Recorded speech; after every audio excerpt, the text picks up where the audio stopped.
Hold up.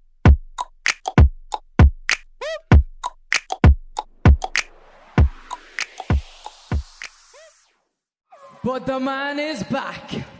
Back on my own 2 feet. Allow me to take you back to the May 11th, 2020 edition of Monday Night Raw. It kicked off with the man, Becky Lynch, and it seemed as though it was business as usual. You know, a typical Monday Night Raw on a typical Monday night. However, as Lynch proceeds to speak, something seems different. She sounds like she's fighting back tears in her speech. She isn't accusing anyone of being a weirdo, or giving anyone a verbal beatdown on the mic, like the man has been known to do in the past. In fact, Lynch doesn't sound like the man at all right now. She sounds more like she's addressing the WWE Universe's Rebecca Quinn, instead. She brings up her start in WWE, confesses she didn't know if she was even good enough to be in the company, and acknowledges the fans for always supporting her through thick and thin. Then she announces that she's going to have to go away for a while and she starts to break down. Immediately after that, Asuka approaches the ring and appears to be understandably angry. She'd just won Money in the Bank, and that guaranteed her a WWE Women's Championship match, after all. Her anger quickly turned to joy when Lynch revealed that she didn't just win Money in the Bank, but the title as well. After Asuka celebrated with her newly won Raw Women's title, she got back in the ring to confront Lynch once more. That's when Becky shockingly announced that she was pregnant. The two superstars embraced one another, and what started out sounding like an unfortunate and depressing farewell address from Becky Lynch to the WWE Universe turned out to be one big, monumentally massive-sized beautiful moment instead. It has not been announced when Lynch will make her return yet, but when she does, there are certainly plenty of opponents she could and definitely should mix it up in the ring with. Let's take a look at 5 potential feuds for Becky Lynch WWE's return. Be sure to subscribe and hit that notification bell for more wrestling content. Number 5. Nia Jax. Becky Lynch and Nia Jax's bad blood dates all the way back to the year 2018. No, seriously, pun intended. As you may recollect, Becky Lynch vs Ronda Rousey was scheduled to take place at that year's Survivor Series. What was supposed to be the man versus the baddest women on the planet turned out to be Rousey versus the Queen, Charlotte Flair. This was due to the fact that Jax unintentionally injured Lynch before the event took place. Consequently, Lynch was pulled from the match and replaced with Charlotte. It was during this time that Jax started referring to herself as the face breaker, often boasting about taking out Lynch in an effort to elicit heat from the WWE Universe. What sucks is the only payoff anyone got from all of Nia Jax's trash talking was a kick to the gut and forearm from Lynch at TLC a month later. Although this whole ordeal is years plus old and long forgotten about, it'd pretty be interesting to see a Lynch-Jax feud once the man makes her return. Number 4. Rhea Ripley. Yes, that Rhea. The Rhea Ripley that everyone remembers from her days in NXT. Now, I'm not going to speak a whole post about whether or not Ripley's current stint on Raw is or is not living to everyone's expectations, but if Ripley vs Lynch is going to happen, there's no question that we need the old Rhea Ripley back.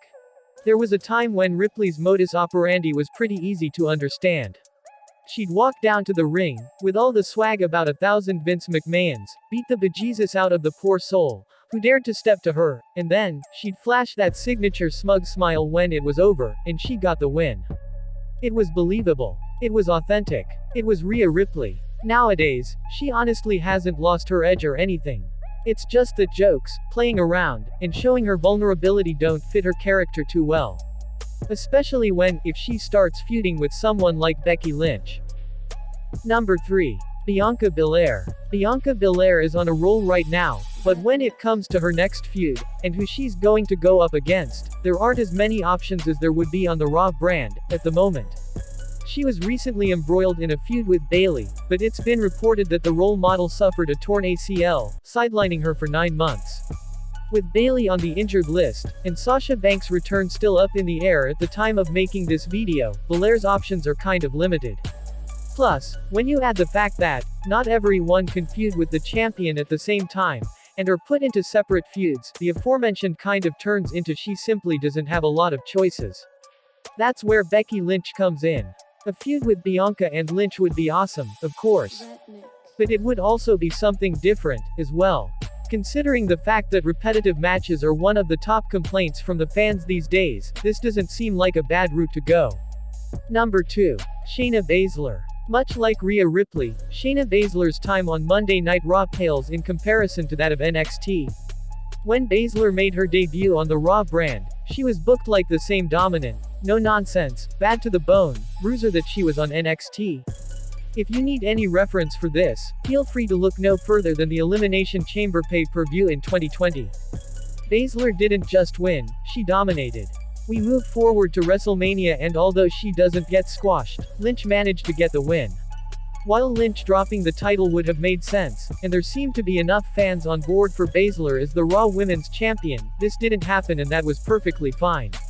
However, I started this entry comparing Baszler to Ripley, and I'll end it that exact same way. Since Baszler's loss at that year's WrestleMania, her direction on Raw seems a bit odd. She just doesn't feel like the same Shayna we love to hate from her NXT days. Nowadays, she just feels like the Baszler we hate to feel sorry for. Number 1. Nikki Cross ASH. You know, when I was thinking about this last entry, I pondered long and hard about putting Charlotte in this spot. Yeah, I know. Feel free to crap on this idea later, but hear me out first. The seemingly never-ending saga of Becky Lynch versus Charlotte Flair might be played out like a broken vinyl, but there's no denying that these two have great chemistry together. Great chemistry is a major key to great matches, and Becky Lynch and Charlotte Flair have made magic together in the past. After I scrapped the first idea, I thought about Io Shirai, Ember Moon, Raquel Gonzalez, and the rest of the women on NXT's roster. More importantly, how her style would mesh with each one. Then I realized that with so many names to choose from, that could be a brand new list, entirely. All this thinking about styles and chemistry made me think of Nikki ASH versus Becky Lynch, or Becky Lynch versus Nikki Cross, as she was known back then. I know they've had several bouts against each other already, but they've yet to be pitted in a serious feud against one another. So, like Flair, they work well together, but unlike the Queen, it's not something that's been done too much yet. Becky Lynch's return is going to be a major moment for the WWE, hopefully getting them out of the rut they have been in throughout the pandemic. When Lynch returns to the ring, these should be the women waiting to face off against the former champion. Personally, I say, thanks for watching. If you liked the video, please hit the like button. If you want to see more videos, hit the subscribe button, and if you have something to say, please leave a comment. Oh, let me up with a bright smile on now. Put me in the dark.